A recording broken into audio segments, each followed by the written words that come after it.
Welcome to Fuller Butz, a behind-the-scenes plastic surgery podcast. Yes, you heard that right. Join your co-hosts, Dr. Sam Fuller and Dr. Dan Butz, board-certified plastic and reconstructive surgeons on an exclusive full-access pass into the world of plastic surgery. Combining their expertise and training, Doctors Fuller and Butz will share medical insights, detailed explanations, and lighthearted humor to keep you entertained and informed. We're certain you'll become passionate about the plastic surgery specialty, and between debunking myths, uncovering truths, or just making you laugh out loud at their perspective on this creative and artistic field, we've got something for everyone. From tummy tucks to Botox and mommy makeovers to surgery do-overs, the Fuller Butz Podcast will surely satisfy your podcast fix. Welcome back to another podcast of the Fuller Butz behind-the-scenes look at plastic surgery. I'm Dr. Butz, and I'm joined with Dr. Fuller, your co-host. Dr. Fuller, how's everything going? Do you have a busy day today? Busy day, yeah, full gamut. Started with a mommy makeover, so breast augmentation with lift, the internal bra, abdominoplasty, rectus plication, flank liposuction. Took out 25-year-old implants, a full explant with capsule. They were prepectoral, so it was pretty cool taking out the entire capsule and then cutting it at the back table to kind of open up that chalky pocket that was there and take a look. It was actually a dual implant with both saline and silicone, which is unusual to see. So I was able to inspect that. Yeah. Send that to the historical museum. Yeah, it was nice, and was not making the patient sick or ill, but came up on their mammogram, was old. It was time for them to be removed. Did not desire any replacement, and so was able to just do a lift for her. Went over to the office, saw some nice consultations, some post-ops, some new patients, and then did a small procedure upstairs in the office under local. So all in a day's work. How about you? How are you ending up the week? Pretty casual Friday. My Fridays are typically just clinic, so a bunch of post-ops, some pre-ops, consults, so very busy clinic day, but one small procedure, but nothing as exciting as 25-year-old implants, dual saline silicone. I've never seen those before. Yeah. And so, on our drives home, on our phone calls, we're always talking about ways to educate our patients to kind of get through some questions that we seem to be answering each and every consultation, really for efficiency for us. We're not repeating ourselves, almost to have these questions answered pre-appointment. And if we had a nickel for every time we answered these questions that we're about to answer on this podcast, we'd have a lot of nickels. So we thought it would be worthwhile to have a podcast on some of the most frequently asked questions to us as plastic surgeons from our patients, and see if they can help just educate, spread the word, demystify, and provide some real-time answers to the questions that are on our patients' minds. Yeah, so we kind of talked about some different things we hear a lot of and tried to summarize them in kind of common vernaculum, but we get a lot of questions throughout the day, and these are kind of some of the big hitters. So I'll start you off with the first one, Dr. Fuller. How painful is this surgery really going to be? Yeah, so patients are anxious and nervous leading up to surgery, and one of the probably top 2 or 3 reasons is the level of pain that they are anticipating, worrying about. Went on Reddit, went on, Real Self, read something, and are worried about how they're going to experience pain post-op. Essentially, what I tell patients is that pain is very subjective. So it really depends on a number of factors. Have they had previous surgeries? Have they tolerated that? Are there pain medications that they take more reliably? What is their combination of anxiety, preparedness, their age, their medical history, the actual procedure that they're having, but to not skate across it and to gloss over it. Essentially, I tell them that it's in different phases. So, for breast surgery, really tends to be pretty well controlled. I inject local numbing medicine, so I instruct them that they're going to get pain medicine both through the IV by our anesthesia colleagues as well as on the surgical site. And then for the first 24 hours or so, usually encourage them to try to stay ahead of it, to have some scheduled medications. Typically, it's an ibuprofen or NSAID, as well as I use Norco as part of my protocol, and then to try to titrate down. So with the goal being within 2 to 3 days, being off of narcotic pain meds entirely and really just taking over-the-counter Tylenol and ibuprofen. In addition to that, the surgical bra is used as a pain measure. It helps for comfort, compression, as well as ice packs more higher up off of the incisions in the armpit, on the collarbone. Don't like them directly on the incisions or the nipples from a blood supply standpoint, but try to go with a multi-prong approach to deliver pain control, trying to put them at ease that I've had patients go through it without any narcotics whatsoever, and some of them just take Tylenol, ibuprofen, but ultimately tell them, it's not the time for them to be a hero. If they're in pain, they should take something about it. But usually after the first 24 hours, very tolerable, social within 2 to 3 days, potentially going out to dinner, picking up their kids from the drive-through for school pickups, and ultimately driving themselves to their first post-op appointment. From a breast surgery standpoint, since we're pretty much just breast and body plastic surgeons, what's your protocol, or how do you approach a breast patient who's talking about how much pain am I really going to be in? I'm worried about that. Yeah, breasts are generally quite a bit easier than, let's say, abdominoplasties. And like what you're describing, it's very similar. I'd really say it's very subjective. Lots of patients don't take any narcotics, but most probably take it 1 to 3 days, ideally transitioning over to ibuprofen Tylenol as quickly as you can. Again, when we combine these things, they often forget they even did the breast, and they're kind of all the attention goes to the abdomen. It's kind of one of the benefits of combining these surgeries into the traditional mommy makeover or some sort of combination. You got to get one recovery for multiple things. And even abdominoplasties, I have some patients come in and they're like, that was a lot easier than I expected, especially with the expiral nerve blocks, drainless approach. I try to over prepare them. So I'd rather have patients come in saying that was way easier than you told me than come in saying you really misled me. That was terrible. But there's always outliers. Some patients do require a little bit more pain medication, but for the vast majority, after that first week or so, they're saying, oh, that wasn't as bad as I kind of read about on Reddit or heard about from my friends. I think largely due to these kind of more modern techniques with the long-term nerve blocks and drainless and all these things, we're kind of implementing the multimodal approach with pre-surgery medications and kind of hitting it early afterwards as well. Yeah, I honestly worry less about the patients who ask about pain, who say they're worried about that because they're thinking about it. They're trying to predict that. They're trying to provide some sort of expectations for themselves. And so really talking them through that.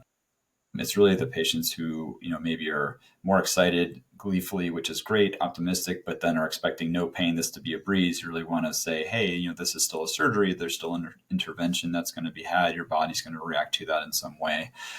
So try to get through the first phase of let's just get through the first day. Usually call them the next day, my patients, and just make sure that they're doing well. You're my staff member. See them at 1 week. Usually things are pretty good for the first several weeks. And then I do anticipate some nerve regeneration. So as the nerves start to wake up, sometimes they can get some zingers. Sometimes as they're becoming more active, they can have a little bit more pain. Sometimes on the lateral aspect of the breast, the nipple sensation starts to wake up. And so I also try to provide that forward-thinking expectation that there's going to be different levels. Sometimes it's good for a few weeks, and then you're kind of wish it was numb again as the nerves start to wake up from that process. Just to reassure them that it's a lengthy process, but something that's very tolerable and very worth it at the end as they're excited and looking in the mirror and loving their results. Yeah, I think that's a big thing is preparation. So it's not a surprise. So you're kind of giving them that expectation ahead of time to what to expect. And I think you're kind of jumping into one of our next questions is kind of how long is their downtime really? You kind of touched on it, and it is a process, right? You don't have surgery one day and it's 7 days, you're back to 100%. You want to kind of, how do you prepare patients for what to expect for that, the duration of how long they're down for and what that means? Yeah, and, maybe we'll switch to abdominoplasty or tummy tuck for this, since we used breast as an example for pain. For each procedure, set expectations. I usually see them for pre-op appointment where I'm talking to them, building up, leading up to surgery, taking some supplements, trying to ensure them that they have to invest in the recovery just as much as the surgery day. That's a term I think you used last season for an episode, but really stuck with me. And usually say that they can get back up to full speed a lot faster if they just shut it down and rest and just follow the restrictions that are there and in place for a reason. And so, what that means, pain aside, just in the recovery, is inform the patients that they can type, text, hair, makeup, wipe their own butt, put their own clothes on immediately, the same day of surgery. And that's usually kind of eye-opening. They're excited to know that they're not going to be as dependent on somebody else for that. Inform them that they're likely going to be sleeping in a semi-upright position. The transfers in and out of bed and chairs may be difficult after a tummy tuck for the first day or so as they get used to it.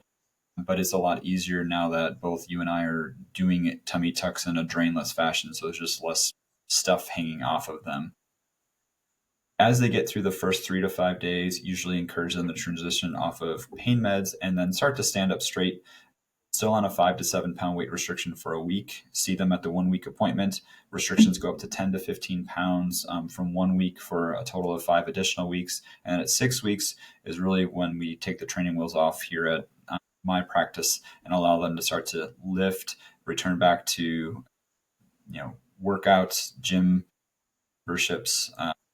Everything is a bit subjective. Sometimes it's a little bit earlier, but I would say 6 weeks is a good expectation, not to be back up to their full speed, but to be able to not worry about damaging the post-surgical result, because there's a lot of stitches, there's a lot of suturing. They've invested a lot of money into these procedures. They have to invest some time into it as well. How about you? As far as how long will it really take? I have some patients who talk about returning back to work for desk type of activities versus somebody who's on their feet, say a teacher or a hairstylist, a dental hygienist. What are you telling the variety of patients who come in based on their activity level?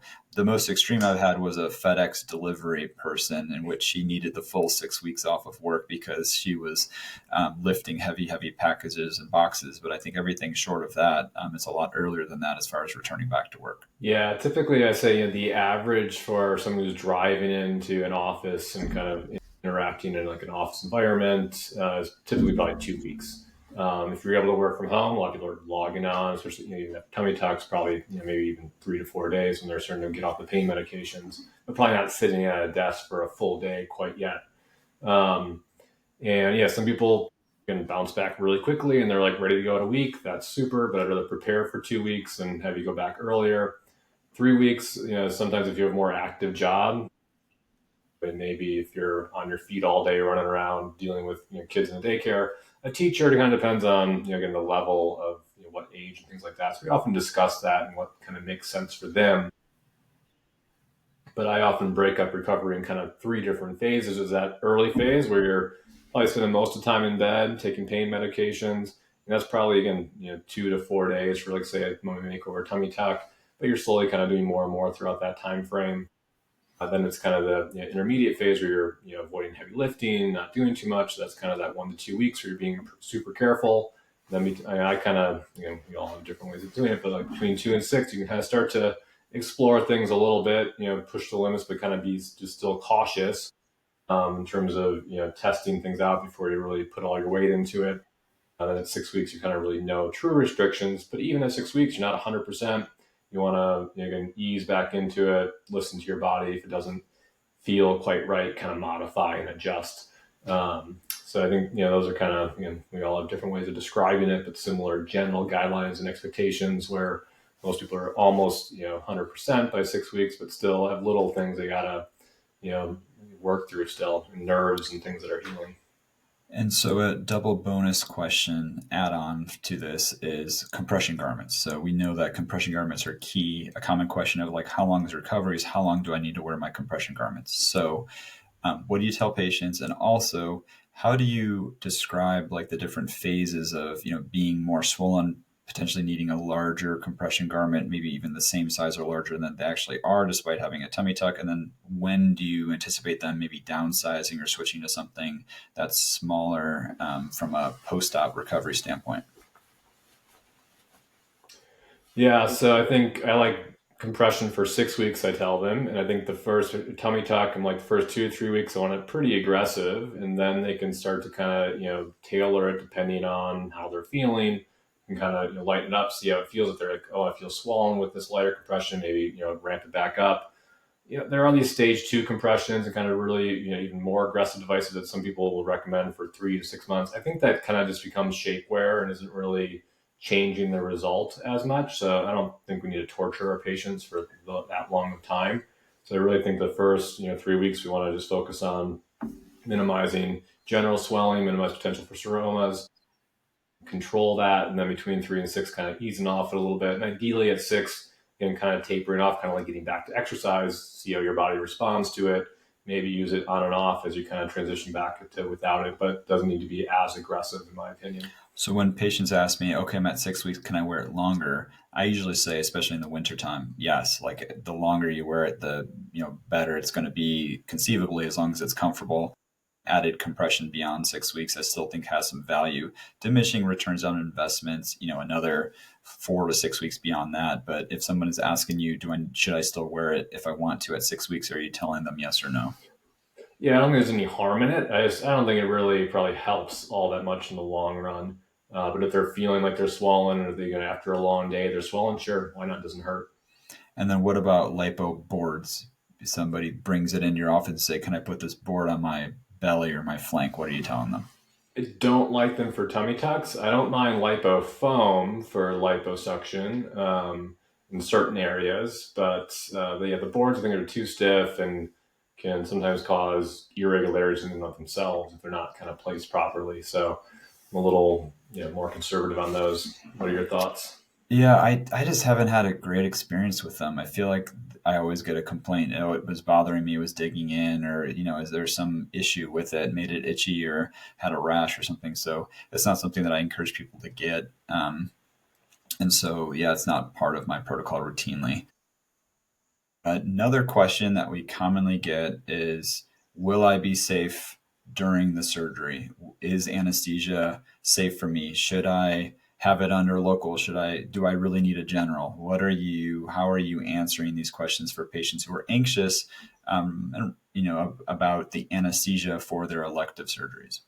Yeah, this is a common question we get a lot of times. This is the first surgery someone's gone under, and I think we've had an entire episode kind of dedicated to anesthesia, different types of anesthesia.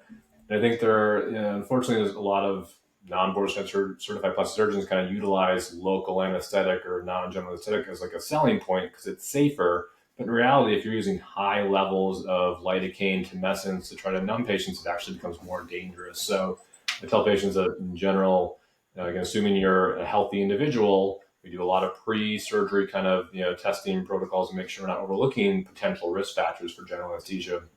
It's most likely safer to do a bigger liposuction combination surgery and get a better result more comfortably, more efficiently under a general anesthetic. So I think hospital credentials matter, plastic surgery training matters. You have to do your research.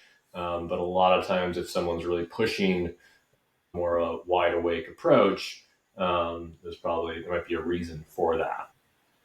So I think general anesthesia is very safe. We take a lot of precautions to make sure it's safe.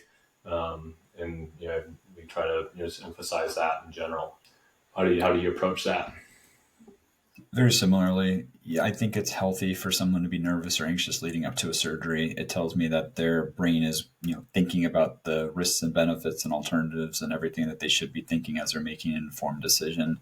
I think my female patients tend to feel a little bit guilty, like, oh, I'm doing this. Is this for me? I'm trying to just, feel better, self-care, that sort of thing. And I try to just, squash that and say that it's safer for them to be under anesthesia having surgery than it is sometimes to be driving their car on an icy road or to be in, certain situations just in real life. There's, some anesthesia study that shows that it's more dangerous to be driving to the hospital than it is to actually be under the anesthesia for the surgery. So, we have extremely qualified, safe anesthetists. We are both you and I, board certified plastic surgeons. We follow nationwide protocols and algorithms. Oftentimes it's safer to have control of the airway, to have IVs and medications on board to keep them safe and comfortable than it is to be in a closet someplace doing it under straight local, which sometimes doesn't always lend itself to being the safest outcome. So there's no true statement that I can make that's going to totally erase all of the worry for that. But it's clear that in today's age, 2026, anesthesia as it is in our practice, is an extremely safe adjunct, and it's there for a reason. It allows us to provide excellent results in a very controlled fashion.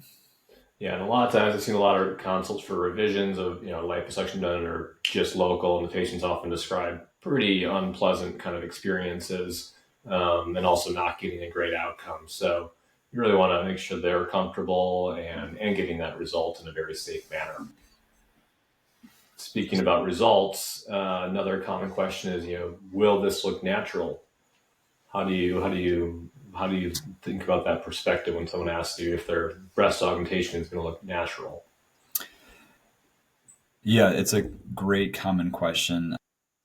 Patients always use some buzzwords or terms like they just want to have it look natural. They want it to look even. They want it to be, normal. And all of those words to me are not red flags, but it just allows me to ask a follow-up question of like, what does natural look like to you?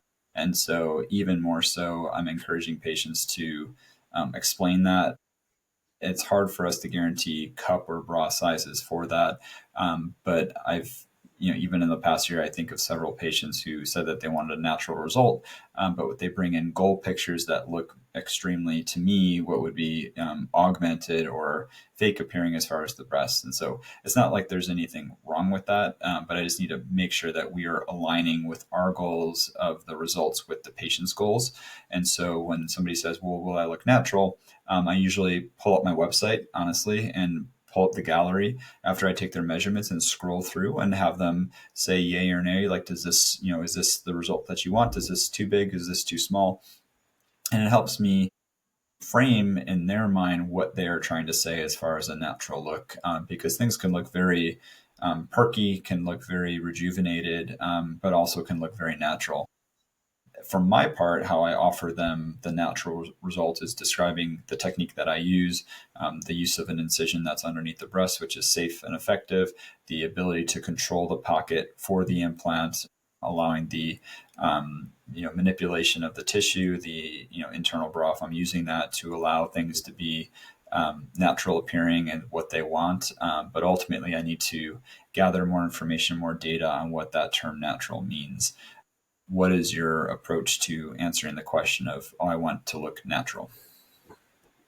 Yeah, I mean, I would say it's natural is, definitely in the eye of the beholder. It's very subjective. So having those wish picks is really helpful because, and we're probably biased. We probably can pick out what might not be actually natural better than the average person. But, that might still look very natural to a lot of patients. So try to take out my bias and just really try to hone in on what the result they want is. And when we're sizing them off, I'm like, you could get a great result at 250, you could get a great result at 350. There's obviously a lot of spaces in between there. 350 is going to be more enhanced than 250, but probably still look fairly natural depending on kind of tissue coverage and things like that. So picks are definitely very helpful for that. Trying in sizes, thinking about all those things are part of that process. But I think it's great.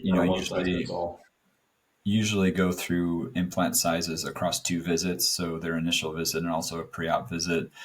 In my practice, really measure twice, cut once, and really have them try the different sizers on to hold up and see, does that feel natural? Does that look natural to you? I try to use other terms too. So more, kind of use the term ballerina body, more athletic. Do you imagine yourself working out, doing planks? Is this going to get in the way versus, do you want to really fill out, a certain dress, a bathing suit, that sort of thing? And I remember us talking about this in seasons past, how you sort of mentioned that there's reasons for a push-up bra, and if you want things to look a little bit less natural, there's clothing and there's bras that can do that, and if you want to have a more natural look at rest, then that can be achieved. And quite honestly, especially with some of the patients who need a lift as well, I kind of go through that where, like, certain ages or certain appearances, it can be very natural to have the breast be lower. But if you were looking for that refreshed look, you want the breast tissue, the nipple to be at the center point of the breast. A lift can give us a very nice resetting of the clock that may change time, maybe looks a little bit less natural than somebody who's their age, but maybe the desirable result. And it's just really achieving what they want their breast to look like, terms aside. Yeah, you can always dress them up. You don't want to have to always be hiding them. Sometimes, especially with moms with lots of kids, kids, they don't want to have to be covering them up. But it's easier to dress them up then. You kind of touched on this, with the lifting, resetting the clock in terms of how long these procedures, these results last. Do they truly kind of expire at a certain time? You only get 5 years out of them, 10 years out of them. What are your thoughts on that when it comes to, let's say, breast augmentation, a breast lift, or a tummy tuck? For breast augmentation, I usually start by saying that the implants are not lifelong devices that are meant to be swapped out or exchanged, typically every 15 to 20 years. And during that time, our arch rival, our worthy adversary, gravity, is going to be working against us. And so usually it's around that time where we can reassess and determine how gravity, how time has changed their bodies. If there's significant weight changes, weight loss, we see lots of patients who are on skinny shots or weight loss. That's may cause the breast tissue to droop down and become lower. It may cause their breast volume to be lower, and so I would say that the goal would be, especially with the internal bra, the techniques that we're utilizing, I want that breast surgery to last until the implant is due for a swap out. So I want that to last the next 15 to 20 years, at least. It's in many cases where, they have a very normal, natural, way of healing. They're very happy with their results. They don't want to change their clothing, their bra, that second surgery in 15 to 20 years can be a easy 30, 45-minute outpatient procedure where we just swap the implant in and out. But I can't guarantee that it's going to stay exactly as is. Tissue stretch over time. There's aging from sun exposure, from other, health issues. That's my timeline where we need to take a look in 20 years. And I had a patient this week who was 40, and I was like, when you're approaching 60, let's reassess. And she's like, hey, now don't say that number, don't say that word. And so we kind of had a laugh about it, but it's important to sort of look at the long-term maintenance that's required, and knowing that your body may not look exactly the same 20 years from now. I don't know if you have anything more for the breast, or if you want to touch on the tummy tucks and some of the body procedures, even arm lifts, thigh lifts. Yeah, they all follow similar themes. It kind of, launches off of obviously what you're describing, is that, our surgeries can reset the clock to a certain degree, but doesn't stop the clock. So aging continues, elasticity of the skin continues to get worse, tissue stretches, scars stretch. So when I'm going through my breast implant, FDA form, one of the things is changes with age, weight changes. The vast majority of revisions, kind of like you're describing, are often to help correct age-related changes, whether the skin's looser, you lose more breast volume. That tends to continue to happen as you get older. Sometimes you gain breast volume during menopause, or you gain weight. And the implants are often just fine, but we're often adjusting things during that time frame. With lifts, normally the general shape is pretty well preserved. Doesn't go back to where it started, but it, you might lose a little bit more volume. The skin stretches a touch. So it's not like it's, goes away in 5 years, but it never stays as, perky as it did, at 1 week, 3 weeks.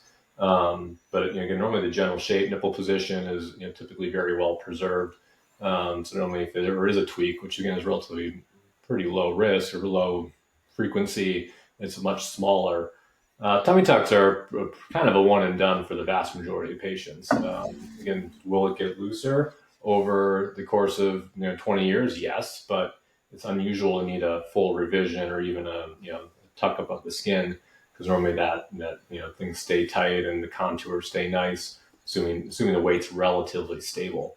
So it's kind of a pretty nice, very long lasting procedure. So what if a patient asks, can you redo my tummy tuck? Are there parts of the tummy tuck that cannot be redone? Or what is commonly, we talked about breast revision surgeries and stuff a lot, but as far as a tummy tuck revision, what does that? Yes, I mean, tightening up the lower abdomen with a big scar revision is certainly a pretty straightforward thing to do. If it's a little bit loose, I've seen patients that do need a full revision if, let's say they, lost a lot of weight, or if they did the kind of like a mini tummy tuck and it wasn't really done quite right.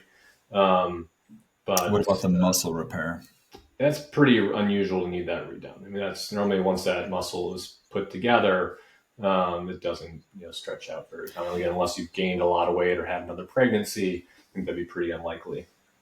And then another visual that I give patients who are coming in for their revision surgery, they've had implants in for 15 to 20 years. They want them swapped out. They don't like how they look. They're wondering if they should be bigger, smaller. Is oftentimes I point out that their implants actually haven't changed or moved very much. They're still where they're supposed to be. The breast tissue has descended or drooped down, become tonic. And that's what we call that waterfall effect, or that Snoopy boob, and sort of point out to them, well, if we pull the breast tissue back up to where it's supposed to be, that can give you that semblance of having a larger breast. If you still want to upsize with the implant, we certainly can do that as well. But it's helpful because I think everyone's expecting the implant itself, everything just to go down. And oftentimes the unnatural implant stays exactly where it's supposed to be. And it's the rest of the tissue that's aging as opposed to the implant. Not in every case, but that's something that to me helps to understand what it probably looked like 20 years ago, and then how the clocks and hands of time are affecting the plastic surgeon's results. Right. And I kind of alluded to this as well. I guess the last question we're going to touch on here is weight fluctuation. So someone comes in for surgery, they want a tummy tuck, and let's say they're 10 pounds from their goal weight. What's going to happen if they lose that weight after surgery, or what happens if they gain weight after surgery? How do you kind of educate patients on that concern?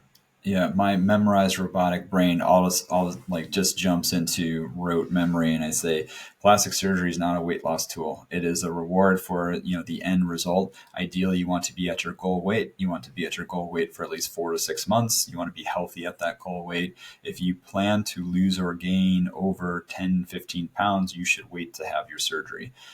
Things happen. So there's stressors, there's life events, there's health issues that can change. And so if you are looking at some of the unpredictability of the future, if you were to lose additional weight, typically over that 15-pound framework, you may have more laxity in the tissue, that tummy tuck may not look as taut and as tight, as svelte as it did. If you were to gain weight, similarly, there's fat cells there will be some growth, there will be some enlargement, it will disrupt some of the results. Interestingly, I've had some patients in the last couple of weeks who've lost significant weight, and it has not affected their abdomen, their breasts as dramatically as other people, even above 75, 100 pounds. So I do think that there is a significant genetic component. It is quite patient by patient. It's not an all-encompassing answer that we are providing, but those are the key statements that I say. Dan, follow-up, questions for you. What do you tell them about weight changes up or down? And then another question that we hear about or get a lot is, well, once I don't want to do liposuction, or don't do any liposuction on me, because that just means when I gain weight, I'm going to get fat in all the other spots that I didn't have liposuction at. Like, how do you debunk some of the myths about the fat regrowth and regeneration and, what we sort of find online incorrectly?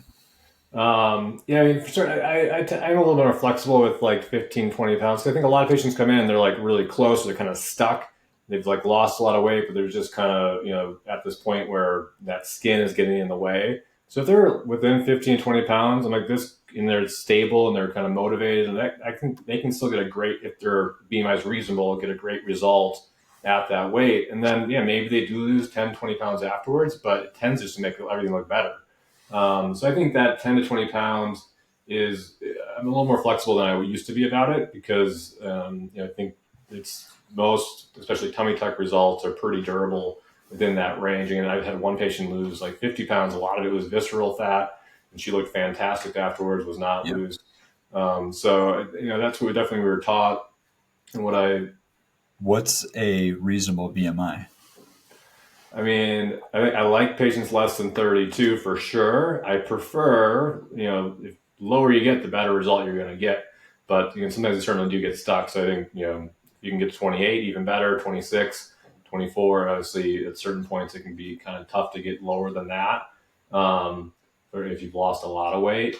But it all kind of depends on the whole. BMI is just a number; it's not a great tool, but depending on how that kind of weight distribution is, height and things like that. So you got to kind of take in the big picture of things. But yeah, I mean, the fat, liposuction, fat distribution stuff. I think if you do liposuction evenly and more in a more cohesive manner, which I really like to do 360 liposuction with tummy tucks, then you're kind of treating the whole circumference of the abdomen trunk. You're going to then gain and lose weight more evenly. I think the problem comes in when people go do, we talked hammering under local liposuction. You just do liposuction or local, and you can only target like the easy to numb areas. Taking all the fat in one spot, they thin it out. There's no fat left over. Well, then you're going to get kind of weird distributions because you have more fat elsewhere and really thin fat layers in some areas. So it's pretty easy to avoid that if you do the liposuction in an even kind of distribution. You're going to gain weight a little bit everywhere. You're going to lose weight a little bit everywhere. So treating the whole body kind of cohesively is going to be more effective for that. Well said. Those were some great, very frequently asked questions that are often on their minds. They say at their first visit, their second visit, they say right before surgery, they're in the preoperative bay and they're freaking out and nervous. And these are just important reassurances that we give patients. It's healthy and normal to have nerves leading up to surgery, even though it's elective. These are safe. There are protocols behind them. Anesthesia is safe. Pain is tolerable. We can get you through it with the protocols that we use. The results are often long lasting, but not permanent, irreversible. They don't transcend the age of time limitlessly. We can achieve natural results if that's what you want, but we need to know what natural means to you. So really meeting the patients at their zone, and then weight changes can affect, but it can be variable from person to person. And so really each individual case would have that discussion with them. Any final points, Dan, for our Q&A sesh?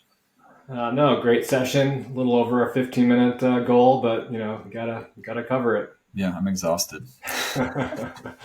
All right. Well, we'll have more coming out soon. As always, give us a listen, follow. Let us know if there's topics you want us to talk about. We definitely will try to hit those up. We'll be back next week or in 2 weeks. Have a great day. See ya.